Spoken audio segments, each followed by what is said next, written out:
Howdy, and welcome to another episode of Adult Onset Horsemanship. I'm your host, Daniel Dolphin.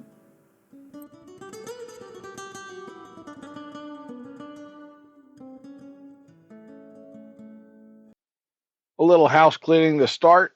We have had and will continue to have the mock sponsors for each episode. I know they're fan favorites. Now that we have hit our 100th episode, we have got some exciting news. The Adult Onset Horsemanship podcast has a real sponsor.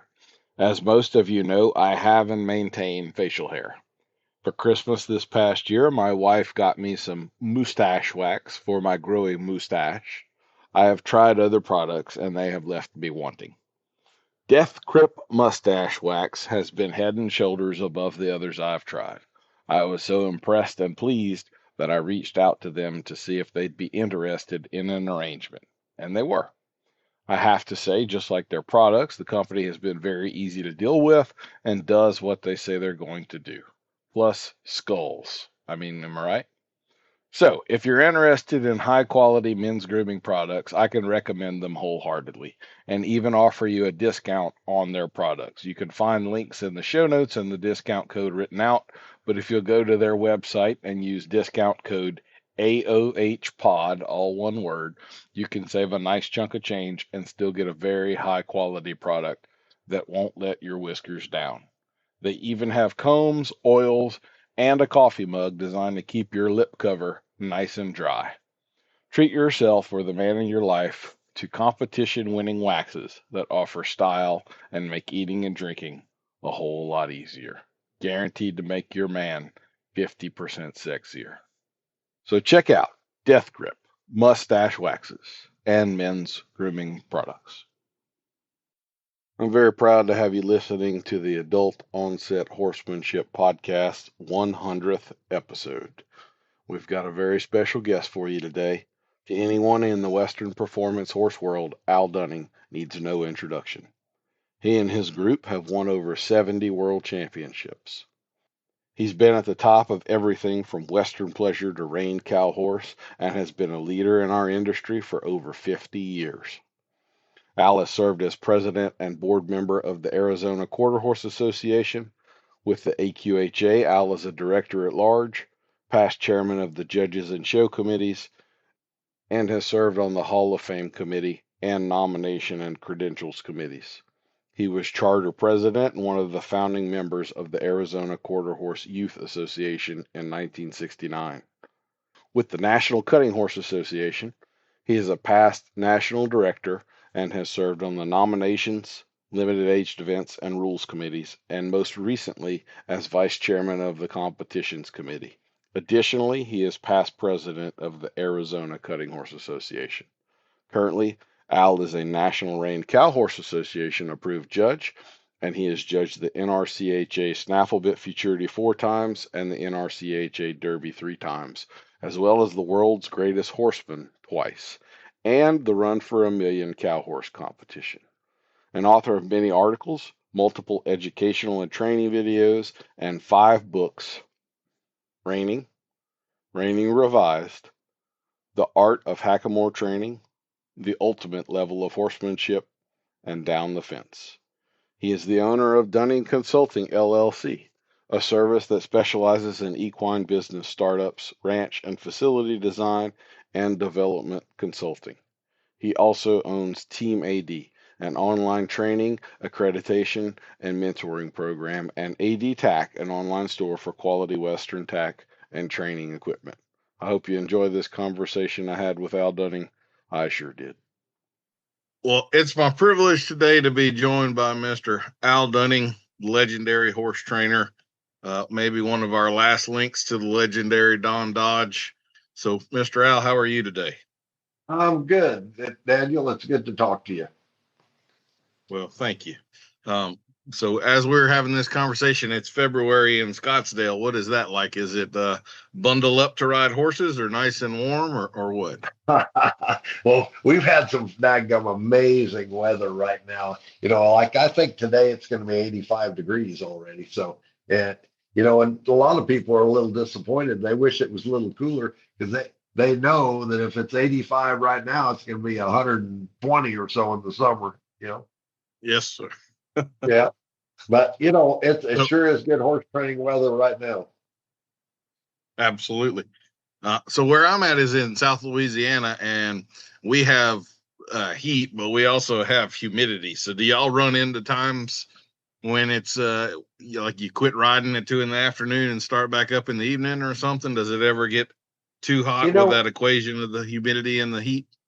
when I had a lot of horses in training, like I had 60 horses in training at one time. In the middle of the summer, I'd have to get up when it was dark and get them all saddled and then go to riding and I had enough assistance to get them all warmed up. And I get about, I don't know, 20 rode in the morning, something like that before it got too hot. But the hottest time in Arizona is about 2 o'clock, or I mean, 4 o'clock in the afternoon. So if you can quit by, somewhere before 2 o'clock or so like that, and there isn't any coming back unless you got lights, okay? Because the hottest time of the day will be right from 4 o'clock till dark, So yeah, you just can't do that. So I just was a Yes, sir. morning worker, and you know what? Even with all the horses I had, I never had lights. I never had a cover, and I just worked real hard when the time was right, I guess. So what do you think about some of the evolutions that we see in the horse training business, and what training operations look like right now versus 1978 or something? It's come a long way, huh? Yeah, it sure has. I mean, so I've my first ranch that I worked at was called the Old Moster Ranch. That I actually was a professional trainer at because I worked at several ranches before that. But in 1970, I moved into this place called the Old Moster Ranch, and then since then I've had three places since then, and all have been the Old Moster Ranch, and none of them had a covered arena. None of them had lights. I just sold my ranch a year and a half, 2 years ago to a lady, and she has covered my arena and put lights in and all that stuff. And it's really pretty nice, It's really pretty nice. So yeah, I see our ground is better. The ground stays better under that cover than it did out in the weather, out when it would rain on it, and, you know, things like that. The moisture stays in the soil better for the stopping ground. And, I just don't know. There's a lot, I remember my first hot walker, and it was a pull along, and it was a guy named Andy Yard built it out here. John Hoyt and I were together in those days, and it was a 6 horse, which nobody had that. We had the fanciest hot walker around. And, but now with the preferred paddle walker I've got, I mean, it is just real sweet, and the horses get along so good in it, and it really saves us some exercise time. So I don't know. There are so many, things that have happened since I started in this business that make it a whole lot better. But I think probably the most impactful thing would be the horses. Our horses are better than they used to be. They just continue to just get better and better. How they're bred, how athletic they are, how smart they are. Yeah, people can say the good old days, but I rode a lot of bad broncs back in the day. And today, every one of them's a cream puff. So there you go. I yes, I haven't been in as long as you have, but I was there for the tail end of the little Peppies and the smart little Lenas, and I've had them try to Yeah. jump out of the arena first time you put them on cattle, and yeah, people Oh have yeah. no idea how much different it is now than how it was then, for Well, sure. you were in the cream puff era too. I hate to tell you that because I had to ride some of those music mounts and some of those Hancocks and things like that, and the driftwoods and things, and those were tough horses. So yeah, I hate to tell you, but you had it easy if but you're right. Like the those little Peppies, pretty much every one I ever rode, had were pretty squirrely, bucked hard in the beginning, stuff like that. But they got over it pretty easy. Yeah. But compared to those old horses that I rode when I first started in the '60s, um, those things tested your air. Okay. But the whole deal is that in those days I was young and I was really athletic and real sticky, and I didn't care. I didn't think about it. I wasn't scared about it. And today at 75 years old, I really don't want to get bucked off anymore. Yes, sir. Yeah. I've got a few good bronc rides left in me, but I'm saving them all. You know? Okay, don't use them. That's what I'm going to tell you. Don't use them. So what do you think about, because you were from an era where you would take a horse to a show and show him in halter and performance, the reining, the cutting, that one horse kind of did it all, and that's certainly not even kind of true anymore. We've become so specialized. So do you have any feelings or thoughts? Is there a nostalgia for the horse that did it all, or what? I don't even know if people even know today what a AQHA champion is, or a supreme champion, or any of that kind of stuff. I mean, there might be a few left, but I mean that was our goal in those days, to make a AQHA champion, a horse that did it all, halter, pretty enough to really be a good quarter horse, and then could really do something, And I was so glad that I was raised in that era, because it made me a better all around horseman. I get bored real easy, so I can tell you that. So if all I knew was one event, I probably would have quit somewhere along the way. But since I've done every event,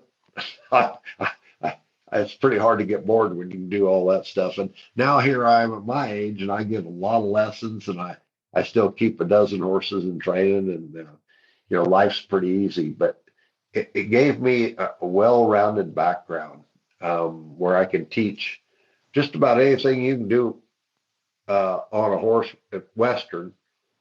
I trained some English horses too, but it just wasn't my favorite, So, but all the Western events, I pretty much did every one of them. So I'd say I kind of feel sorry for those guys that just, today everything's so specialized. If you do the pleasure, you do the reining, or you do the cow horse or something, you don't do anything else. I can tell you, the cow horse is probably the closest thing to an all-around horse. And the ranch versatility things that we have today have lended it to, kind of like a little bit of the old ways of doing more things with the horse. So there's still some what I call all around horses out there. The trouble is there's just not many all around trainers.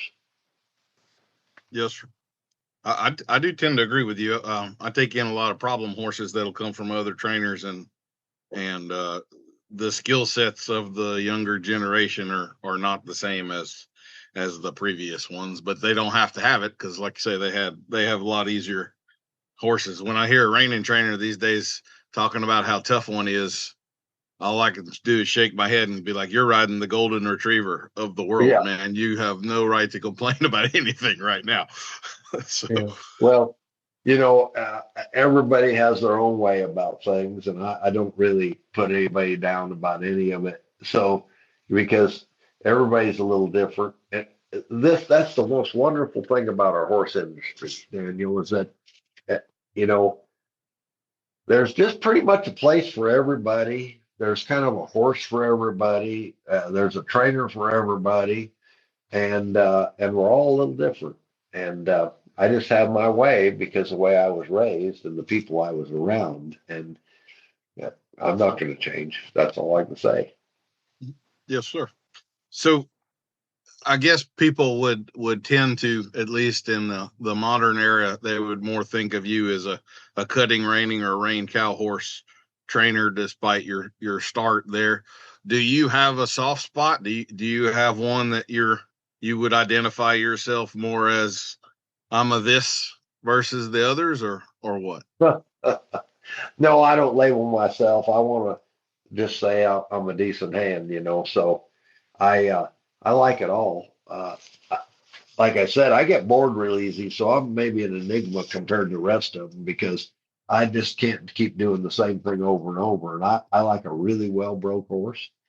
Um, you know, I like to do some things I don't get to do. I like to rope, but I don't get to do it. And I like to cow horse, but I'm kind of a little too old to have a wreck because I have a new knee, a new hip, and two discs removed from my back, and both shoulders operated on, all horse wrecks over the years. But you know, so I mainly cut now. It's just a little less. You know, you have less chance of injury probably doing it of those three events that I did. Reining, I don't really rein anymore. I do the reining for the cow horse part, you know, because I train a lot of cow horses and teach a lot of cow horse events. So, um, but you know, the reining the way it is today is a lot different than the reining when I went. So, and I'm just not. You know, it just doesn't. I'd rather. I just love the cow stuff, Daniel. I love the cow stuff. Period. Yes. I love. I think roping, cutting, and cow horse are probably three of the coolest events that are ever invented because they have a cow in there, and that cow separates a lot of variances with the things because you draw a one bag cow in the roping and that it ducks or it makes you miss, you're done. And you draw a bag cow down the fence of the cow horse, and you can't handle it, but it's not so bad that they gave you a new cow. You're done. And you cut one bag cow into cutting at a decent event, and you're not going to place. So that's what's interesting about those events. It kind of separates the men from the boys, makes you really study your cows. There's a lot of luck involved. It's called luck of the draw. And I love that part of it. So let me ask you a little bit about that because I cut my teeth in the cutting world, and I did that at a time. It was kind of late '90s into the early 2000s, and we sort of had what I'm going to call the Great Migration occur in that period. There were a ton of trainers that were in California and out west, and they kind of all migrated to Texas. And my theory on this from watching that as an apprentice at the time was that when the guys from California got to the major shows in Fort Worth, I felt like their cattle had never seen, or their horses rather, had never seen cattle that challenged them as hard as they did in Texas. And all of us, they were used to much softer cattle in California. And I kind of felt like they realized they had to come that way to be working their horses on that kind of cattle, or they would never be able to compete when they got to the shows out there. Am I a fool, or do you agree with that, or what are your thoughts? Well, I wouldn't say you're a fool, okay?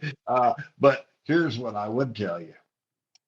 Uh, you know, Don Dodge was a great hand back in the day, and he knew if he was going to get great, he needed to go migrate down there and be around the Texans and be around them, and he learned a lot from those guys down there. Gary Belenfant, you know, who was my age, and he went down there but he got around Buster, and he made him great, and he won the fraternity a few times. So then we have Leon Harrell, probably one of the greatest of all time, came from California. He went right down there. He did it himself, and same with Tom Lyons. So you know, there's a lot of the West Coast guys. I could go on. There's many more. Um, every man's a little different. Every horse is a little different. So some need to be indoctrinated in different cattle. That what you said earlier was interesting because if I go down there to Texas and I buy a cutter to bring out here, most of those cutters have been worked on heifers down there. And those heifers are a little quicker. They'll stay away from your horse a little more, but they give you a pretty good challenge out there because they're quick. Where in the West here, we cut a lot of steers, and I don't know why it is that way, but it is that way. So we cut a lot of steers out here. So those steers are a little closer to your horse, a little more pushy, just a different a different ball game. So when you buy a horse from Texas and bring it out here, you got to indoctrinate them to that different mode of cows. And when you go back there, you better be prepared for cows to maybe stay away from you a little more. But you know, you got to get to their head quicker. So that's what I would say that the difference is that I've noticed. So one thing that you've done also is a lot of judging. You've even been the head of judges committees and so forth. And I do see a lot of what I would consider to be problems in our industry that I think kind of comes down to judging, because if judges didn't allow it, some of these fads and things would be gone next month. So I guess specifically what I'm talking about here, I'll kind of pick on reining a little bit. Like I didn't know, somewhere in between 2000 and 2010, it seems like a 15-foot side pass was instituted before you did a lead departure. and then you have a quarter of a circle to do a lead change after a rollback nowadays, and being intimately familiar with the rollback from the cutting horse world, you shouldn't be able to leave that on the wrong lead, much less so what do you think? And then now we also have, reiners have a very, very low head, kind of loping around with their nose between their knees. And that wasn't true at all in the year 2000 and so forth. Do you think the judging has gotten a little softer to allow some of these fads, or do you think they're fine and there's nothing wrong with it? Or I know back in your day that you'd frown on an apprentice that allowed that to happen. So what do you think? Well, you asked me about 15 questions in a row right there. Okay, so I'm going to take them one. I'm going to sort of take them one at a time, and you make sure I get to them all. Okay, so first of all, judging is very difficult, and it is precipitated by the rules that the association writes up, and there have committees that write these rules, and the rules continue to change, and you got to stay focused that whole time you're watching those runs. And it's just not easy. I love to judge, and I do it to stay sharp. I do it to stay sharp. I do it to stay current. I do it because I want to give back to the industry. So I'm not always right. No one is always right judging, but I'm pretty good at it. I've been doing it a long time, and I really care. And I don't ever I don't give anybody a nod because I know them or because they won something before. So that's how it goes with me. So that's how I feel about judging. And I know a lot of judges that kind of have to judge because they can't really ride anymore. And I'm not saying that that's really bad, but probably not really good either, because if you're current, you're judging, showing, you're out there, you're on committees, you listen, you try real hard, you're probably, and you maybe have felt what it is to mark a 76 or a 77. I think you'd make a better judge. There's a lot of those guys out there judging that, shoot, they can't find their butt with both hands riding. So you just wonder, they're just smart and they know the rule book, and it's just how it goes. So anyway, there you go. That's my thing on the judging. So some of the trends that we have out there, it's kind of like in the old days, we used to say, if I won a reining on a horse and someone would come up and they would say, what kind of bit do you have on? And that's why I went in the tack business, to be honest. I have a company called AD Tack here. You can all find it at aldunning.com. But I did it because, I would win, and here Daniel would come up to me and say, Hal, boy, your horse was good. What kind of bit you got? And I'd go, I'd be thinking in my mind, hey, you know what? It's not the bit.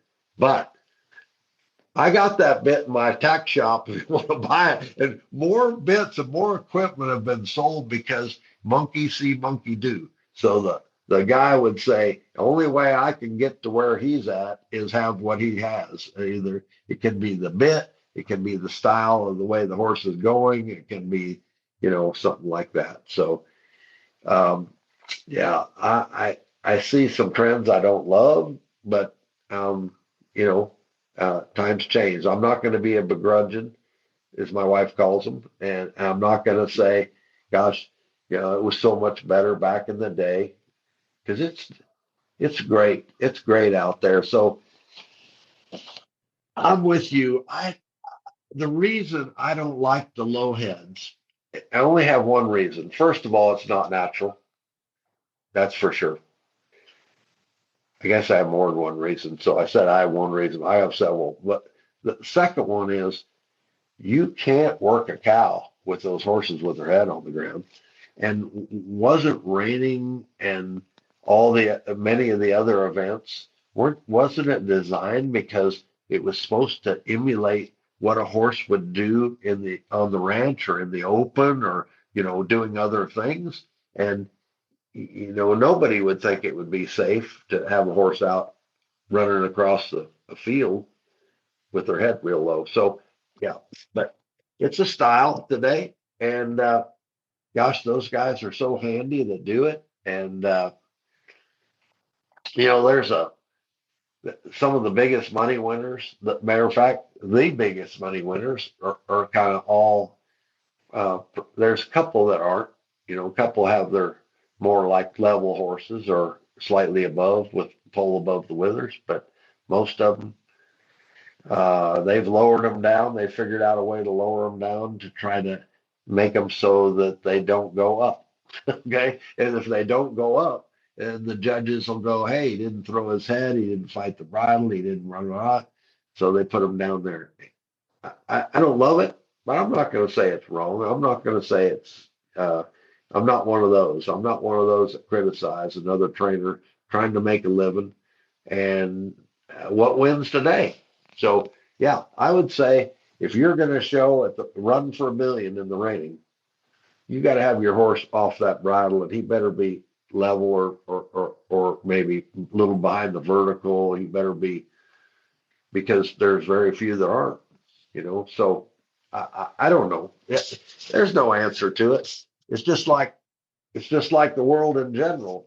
Things are changing all the time out here, and if you worry about it, fight it too much. But each of us have to decide for ourselves how we want to treat horses and what we want to do with them and how we want them to work. And yeah, that's what I think. So we'll take a little bit of a turn off of that.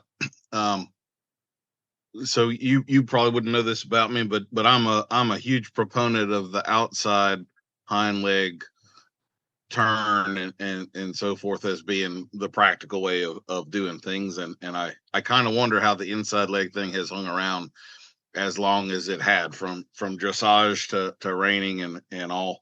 And I don't think most people, even if they've maybe ridden both, they haven't trained both, and they don't understand how different it is to get a horse to turn on the outside hind versus the inside hind. So in reining, this is what I'm describing is the difference between a spin and a rollback here.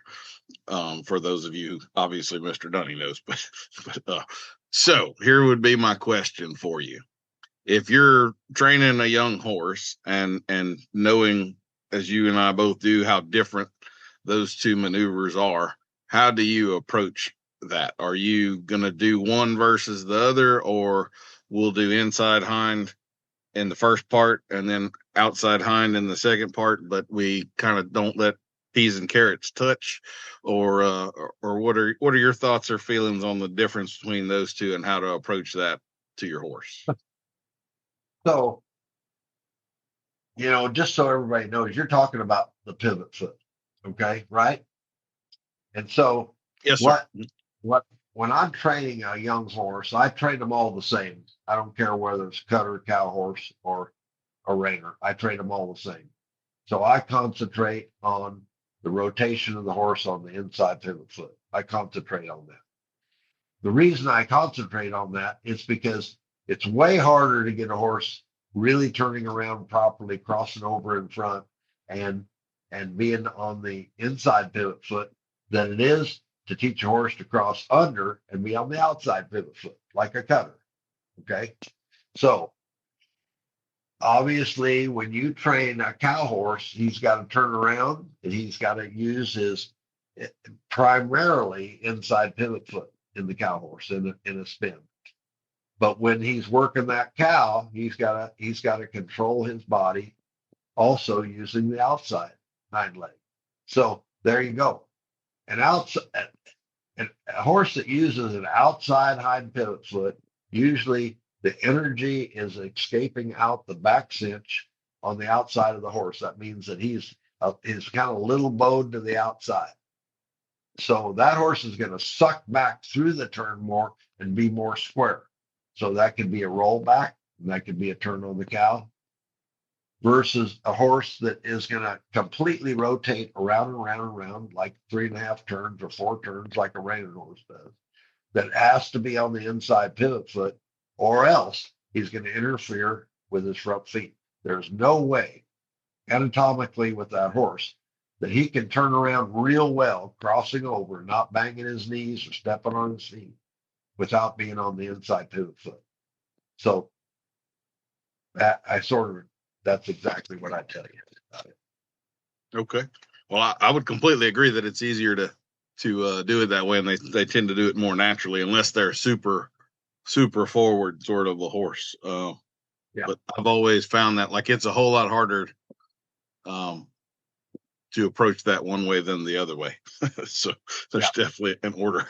Well, one is a go forward move, and the other is a suck back move. The way I look at it, that suck back move that we need on a cow, it tends to have a horse not worry about crossing over, but lifting their front to turn, where a reined horse is a little bit more. That's why you see that the little more forward. Let me finish that sentence. That's why you see the reined horses today. A lot of them come back, but those horses are coming back because they're rounding up. They're like rounding their back, and that makes them be real quick with their front feet rather than a real big step across. So they've changed a little bit, and it is it's really cool to see when it's right. That's all I can say. Well, let me ask you this, since we're kind of talking about spins, and some people probably wouldn't be aware that there are 2 different spins. There's a loping spin and a trotting spin. And when I watch some of the old videos and stuff, like correct me if I'm wrong, but I'm going to say in Don Dodge's day at the Cow Palace and stuff, you would have seen loping spins more back at that time. And then at some point, like in the modern reining world, the loping spin doesn't exist. It's all the trotting cadence. So am I wrong on that? And if I'm not wrong, when do you think that shift occurred, and why necessarily? I learned from some really great horsemen back when I was young. And so I would say the trend started to change about in the probably predominantly in the beginning of the 70s, probably late 60s, 70s. So because before that, like you said, those horses crossing over, inside pivot foot all the time, that just wasn't part of it, so, and even some of the greatest hands that ever showed a horse didn't concentrate on it. All they wanted was a pure rotation, period, no matter how it happened, So as time went on, we found out that a little inside arc helped, just a little inside arc. That the most important thing they can do is get their inside front foot back in the turn and allow the outside front foot to go over. And when you got that right, that horse went on the inside pivot foot. And so things changed about that time. So we started trotting a lot of circles and starting them into that turn like that, and making sure the body stayed real straight, things like that. So yeah, and horsemanship, no matter what they say, how great the old horsemanship is better today than it ever was. am almost amazed. And we were talking about reining, that a guy can rein and he can go through a pattern and hardly move his hands, you know, that the horses are so schooled to, know the maneuvers and, with very super light cues, way more than we did back in the day. And so anyway, there's just, this is a big subject, Daniel. Yes, sir.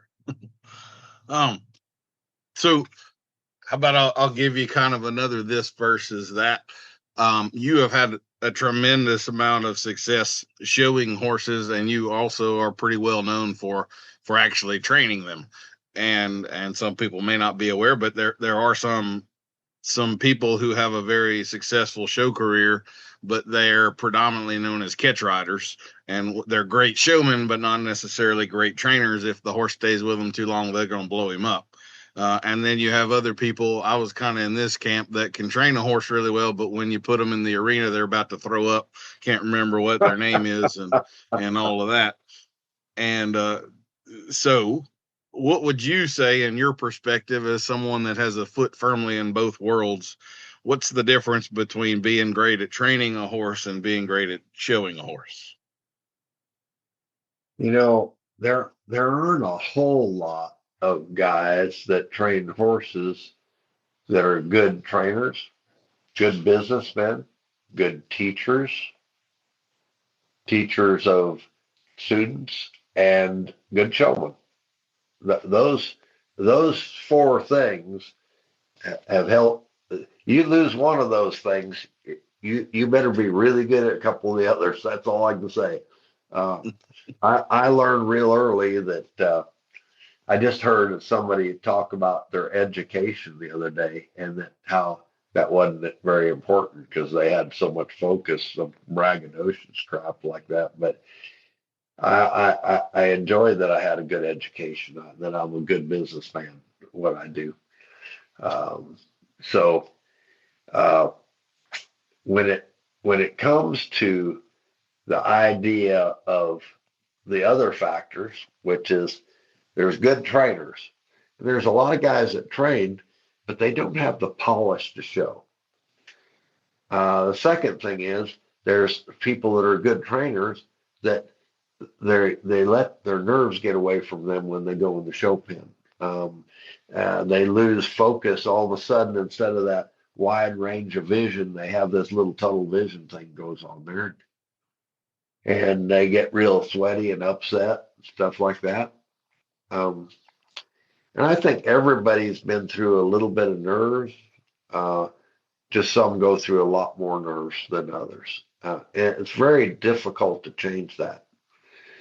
Uh, I think that if you concentrate on your training with a focus on, I'm going to show exactly like I train, and I'm not going to care what anybody, I'm going to see what other people do. But just because a guy ran a little faster and marked a good score doesn't mean I need to ride faster than him if I haven't practiced that, and that wasn't my horse's best thing. So I've always tried to stay within myself what I do. I haven't always accomplished it, you know. So, but I've tried to stay within my realm of, I practice this and I'm going to show exactly like that. And the second thing is you can't care if you win or lose. If you go in there and think about winning and losing, you're probably going to forget exactly how you should show your horse. The next thing is I never have had to worry about the judging, because I wanted to show my horse as a piece of art, and I wanted to take him out there and put him in the public, let people think about it. But I was proud of him, or I wouldn't have gone to start with. So no matter what anybody thought of my horse, I still very proud of my animal. I'm proud of what I did. I'm proud of how I treated him. I'm proud of how I presented him. So I tried to always say, hey, I worked hard at this. I want to go to the show. I want to have him out there. I want people to see him. Um, and I'm going to let the chips fall where they may. But I'm never going to try anything at the horse show that I didn't accomplish well at home. And I just kept that in my head. So we talked a little bit early on about the judging, and I've done a little judging myself, and I have to say one of the things that it really benefited me in ways I never would have predicted. One of those things was that in order to judge, I actually sat down and read rules and became very familiar with what the rules were. And then as I'm sitting there knowing the rules, watching the people, I was utterly shocked at how many people showing before me apparently had not read the rules and didn't really know what they were supposed to be out there doing, what was on my score sheet to give them credit or take credit away, and so forth. So, have you had a similar experience there? You know, I yeah, I'm like you. I didn't probably read the rules much in the beginning because I just did what I did, you know. So, and then, you know, I kind of learned as I went, you know. So when I became a judge in 1965.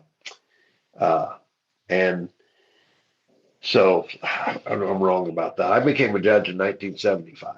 So I was 25 years old because in those days you had to be 25 to hold a card, you know. So I became an American Horse Show judge and an AQHA judge, NRHA judge, you know, Reined Cowhorse. I did it all the judging stuff. So I had to really be sharp and I had to know the difference and I had to, you know, and I'll tell you what I saw, number one, it made me really think about what I was doing with my horses and what was important out there. The second thing was I had to look at it from a new perspective because I said, if I was judging myself, how would I feel? How would I feel with that little mistake right there? You know, how would I feel with that? And the second thing is, what can I do to impress that judge? That's what the rules made me think. What if I ran the exact pattern, exactly like it's written in that rule book? If I, you know, work that cow down that fence exactly like it says in the rule book, he should like it better. And it really helped me a lot. Well, one thing I would say that I think you really do have a talent with, it's your explanations of how to show and the things that the judge is looking for. And I'll definitely share a video of you doing this from social media and all, where you have what I'm guessing is a magnetic board there and some little cows and some little horses, and you kind of show how things are shaping up and this, that, and the other. And I think that's maybe been the most helpful perspective for people to learn what the rules are and how you might approach a cut or boxing a cow or any of those things. So how long have you been doing that? So I got to tell you about that, Daniel. This is pretty good. So my board says Al Dunning's cow work classroom, and the girl that works for me, Riley, she came up with that. And so one day she comes in the office and she's got this big white magnetic board, and she had bought all these little cows online, and she had glued magnets to all her feet. So, and I said, "Oh God, what the heck are you thinking about?" Anyway, she goes, "Well, I want you to start doing this. I want you to start explaining some of the rules and some of the things you see doing that." And you know, Daniel, I get more comments about that doggone cow horse classroom than probably anything else I do. People really like to see that and see, you know, because you can talk about it, but getting to see those kind of things and exactly the things I can explain with it seem to be really popular. I have a lot of fun with it now. I was a little bit like skeptical of it when it first started, but it seems to be helping people, and that's what it's all about. Well, I've really enjoyed watching some of those things, and you think of the perspective, just the ability to, you know, pause it. Hey, let's look at this. And if I move this cow here, this is what changes. And if I put it back, it's a, yeah. I hope you gave her a raise for that, or a real good Christmas bonus or something. 'Cause She does real good. Let's put it that way. so kind of, I guess, toward wrapping things up here, it took me about 25 years, I would say, to realize that this was really a people business. Like a lot of horse trainers, I was happiest on a horse by myself with no one talking to me and all that. And I think I was kind of hiding out from the world at the barn, so to speak. And 25 years later, all of a sudden, it occurred to me that this was really a people business, not a horse business. And obviously, you got that memo a lot sooner than I did. So, how do you approach the people side of this and handling customers and all? I mean, you're a very busy guy. I thought you were semi-retired, but you're busier in semi-retirement than most of us are working full time. So, how do you handle all the people and everything? Well, I just love it. I'm very honored that they want to learn from me. I'm honored they want me to ride their horse. Um, I just can't tell you how good that is. And some people are difficult, not some people are easy. And it's just how it is. And I've never been the kind that I had it really going on. When I started, Daniel, in the horse business in 1970, it took me a little bit to get going, but by 2 years later, 1973, I had some of the best horses in the country, and I had all kinds of good customers and weird customers and everything. And but the program I put on, how I treated them in the arena, in the lessons and things like that, I treated them exactly the same. And I had to make sure that fit. If it didn't fit, I just had a discussion with them and said, "Hey, this isn't working." I never let a rotten apple spoil the batch type of thing, and I just say, "This isn't working. You got to find somebody else." Um, if somebody was a real problem, I told them directly. But the rest of them, I just treated them well. I feel honored that they're here. I feel it's a big deal that I can make a living doing something I love. So I never thought twice. I took psychology in college, and I learned as much as I could. I read a lot of books, of self-help books and things like that. I I do all kinds of things like that, trying to keep myself fresh, trying to keep myself current. Um, I'm big on not falling behind. I don't want to be the same trainer I was in 1970. I want to be, I want to be, I want to learn from those days, but I want to continue to improve so that I'm not left in the dust. And that's that kind of thing that I think about. And gosh, I couldn't do it without great customers that allow me to have great horses.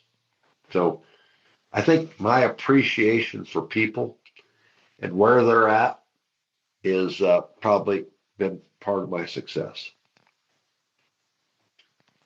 So, as a man that has accomplished as much as you've accomplished, is there anything that is still sitting out on the table that you feel like you haven't done and you really want to, or are you pretty satisfied at this point in your career?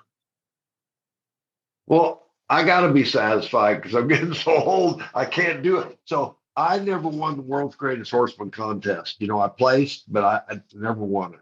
And I wish that would have happened along the way. I just messed up. My horse fell. I hinkied a horn one time. I broke out of the barrier one time. A horse went lame one time. I did good a couple times. Got in the finals. So, but that's just a great event. And I never won the snaffle bit fraternity. Um, I, those kind of things. So, but they're unattainable to me now. So I'm enjoying it. My son-in-law, Shad Parkinson's with me here at the ranch, and he's on his way to World's Greatest Horseman contest right now. I hope he wins. So I now, at my age of my career, I've had a really great career. I won a lot. I'm kind of doing a profile thing right now, and I think we're trying to figure out exactly how many World Reserve World Champions I've had in all the events, all the associations, and it's over 70.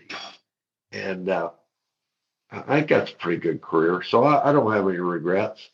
And well, my goal now is to judge, teach, give lessons, train a few horses, try to stay healthy, try to love my family, and give all the glory to God. How's that? That sounds like a pretty good plan. Yes, sir. So I'm gonna we'll talk about AD TAC and Team AD to wrap up. But my last question for you, I'm gonna have to give a tip of hat to the horses. So are there any? There's got to be a lot, but are there a few horses that really stand out for you? Kind of the one you'd ride and charge the gates of hell with a bucket of water, sort of a horse in there. And secondarily, because this is a dirty little secret I don't think gets talked about enough. Sometimes we wind up with a horse in training that we don't really personally like, but he's a great horse. You kind of just have to grit your teeth and bear it. I kind of describe those as like the one you can work with, but you don't want to have a beer with them after work. Yeah. Sort of horses. One of the most successful ones in my career was that type of horse. So, would you tell us about those two horses for you? Well, I don't ever have. I've never really continued to ride a horse I didn't like. That's what I can tell you. So I had some that were tough, but that didn't mean I didn't like them. I just understood them. So yeah. So I can answer that one real simple.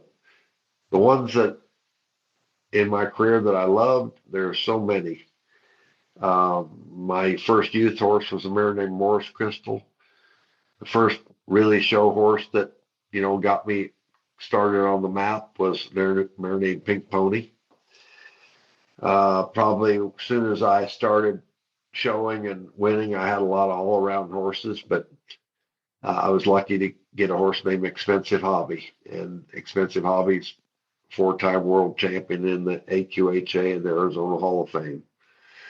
My wife's horse we rode, her name was Sherazan. She's in the Arizona Quarter Horse Hall of Fame, and just fabulous horse. I rode a horse named Snickle Fritz Checks, Ready Checks. I can't even remember them all. How's that? Skip It Checks, Rosetta Checks, Hot Chocolate Checks. I rode a lot of those King Fritz horses in those days. Every one of those was a big winner, and it was fun to ride them. And then when I started cutting, I had my own horses named More Oats Please. He was two-time world champion. Then Zach and Blue will always be close to my heart because he was just a really, really spectacular horse that I showed in the early 2000s, 2012. I think he was world champion. So I don't know. Yeah, that's just a few of them. I mean, I can go back and look at some of the Western riding horses I had. I won the Western riding several times at the world shows on a horse named Simple Dreams and Mr. Bull and Bucket of Moonbeams and Capital Skip Bar. And I don't know, some of those kind of horses were back in the day. And gosh, they were good horses. And reiners, I had lots of real good reiners too. So I showed some great pleasure horses. I won the first two NSBA. It was really in PHA, it was National Pleasure Horse Association before it was NSBA. I won the two first pleasure horse stakes on a horse named Skip and Manana. Yeah, it was just a wicked good old horse. And I don't know, different events. I had a rope horse named Like Electric that probably the only reason I ever became a decent roper was because of him. So, but he was one we raised, and later on, J.D. Yates bought him, and they won the world on him. That was a great horse too. So, I don't know. I was part owner in Boomernick, and he was a great horse too. So there's been so many.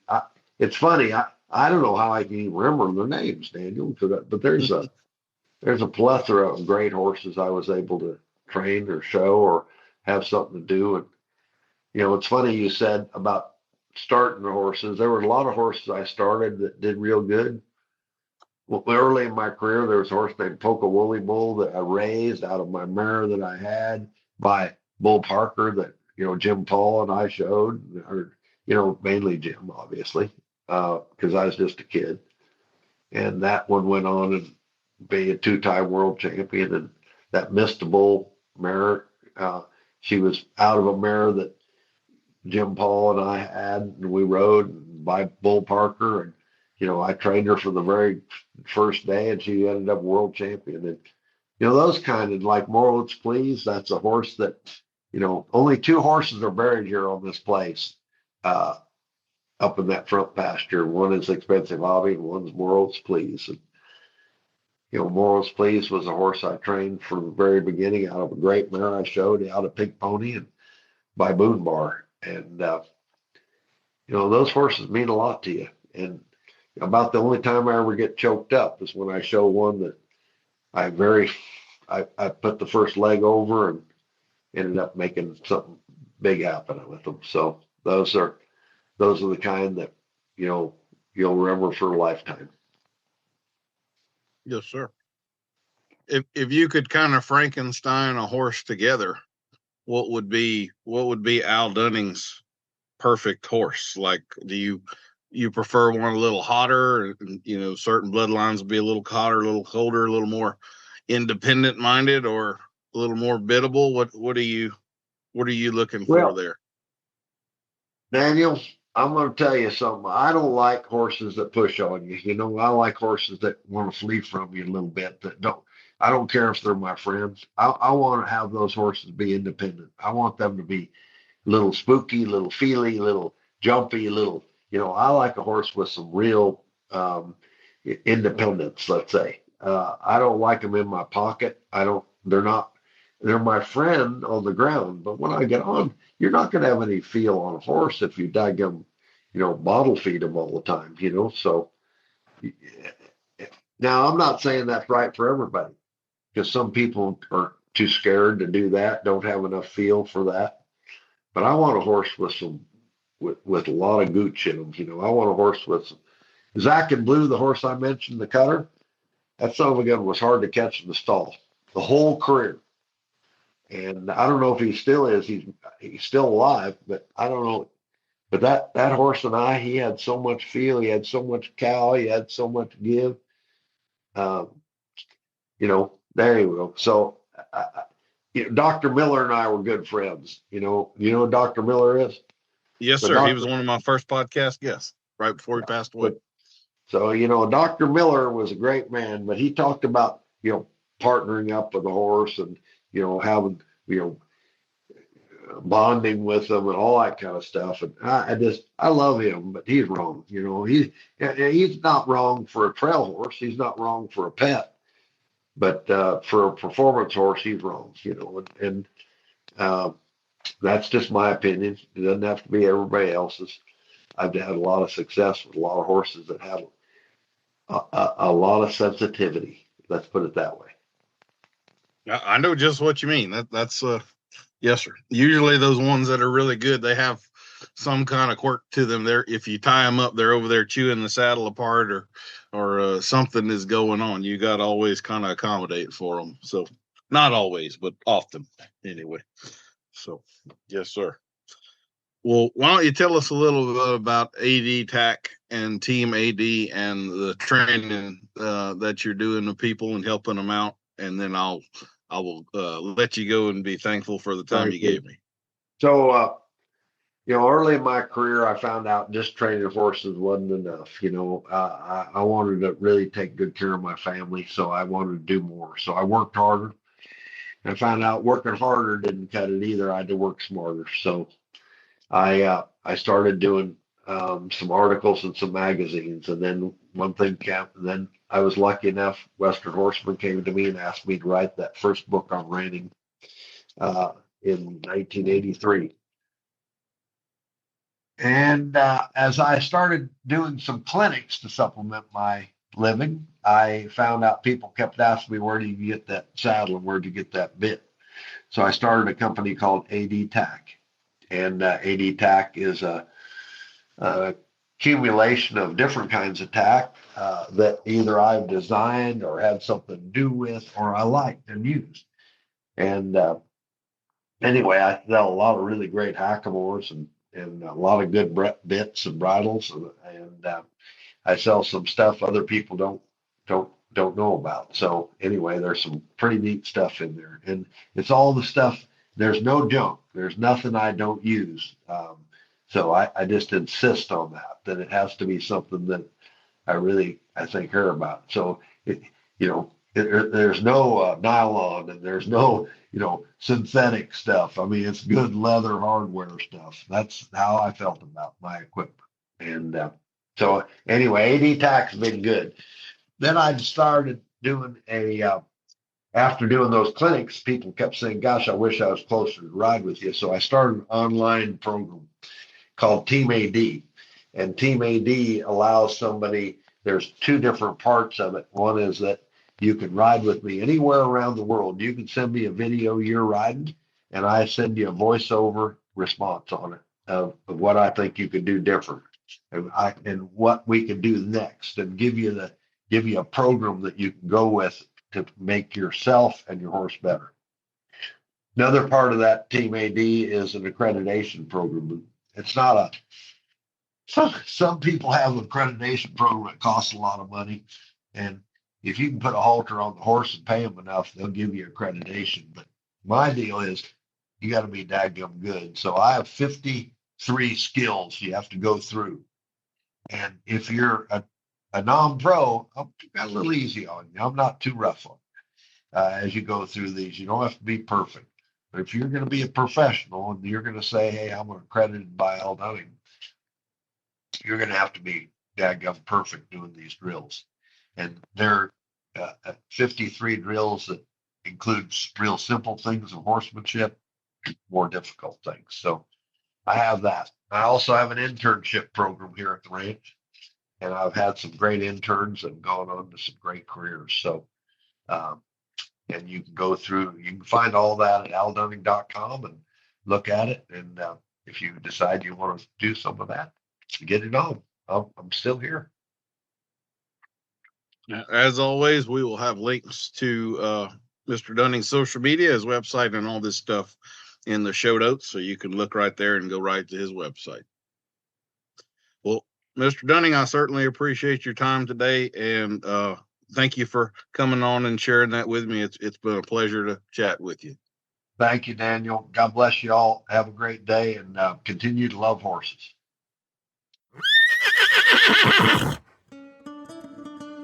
We'll see you next week for another episode of Adult Onset Horsemanship. I've been your host, Daniel Dolphin.